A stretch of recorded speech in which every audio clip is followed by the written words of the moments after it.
Лютем то внамуј да јурбак пошт. Десетици албански знамења, понекој американско, но ниедно македонско. Ваква е сликата од речиси сите митинзи на кандидатите за председател од политичкиот блок на албанската заедница во Македонија.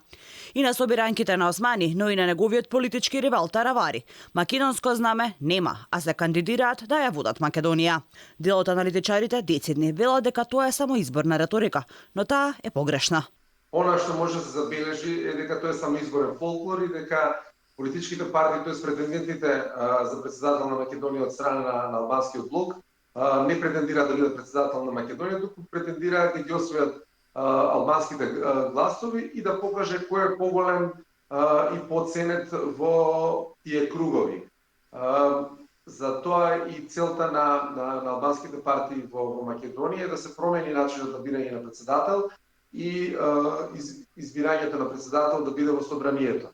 Иако дел од албанските партии влегува и во предизборни коалиции со другите народи кои живеат во Македонија, на митинзите не видовме ниту едно нивно знаме. Дефинитивно треба да излезат од тој национален фолклор и да се приближат на ајде ги кажеме, на другите граѓани, не само на македонските граѓани од македонска националност, туку и на турци, роми, срби, власи и да не ги набројувам другите, бидејќи они претендираат точно да бидат председател на Македонија.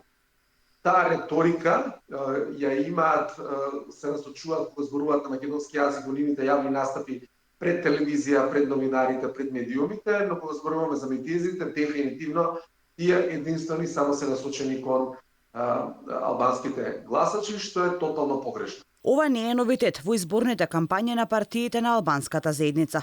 Така било и порано, така е и сега. А и кампањата токму на истите Бујар Османи и Арбен Таравари ја започнаа само со билборди на албански јазик, што е спротивно на законот. Во законот за употреба на македонскиот јазик јасно е прецизирано дека на јавните настани што се организираат во државата, а се финансирани со средства од буџетот, задолжително мора да се употребува македонскиот стандарден јазик и неговото кирилско писмо. Иако јавноста реагираше, билбордите останаа еднојазични, но засетија барем да стават и по некој на македонски јазик. Но сепак, она што е симптоматично и во слоганот на Османи, но и на Таравари, е дека тие не прецизираат дека се борат за председател на Македонија. За Османи на плакатите стои дека ќе бил европски председател, а за кандидатот на коалицијата Влен, што во превод вреди Арбен Таравари, пак на рекламниот материјал пишува само председател, име на државата нема.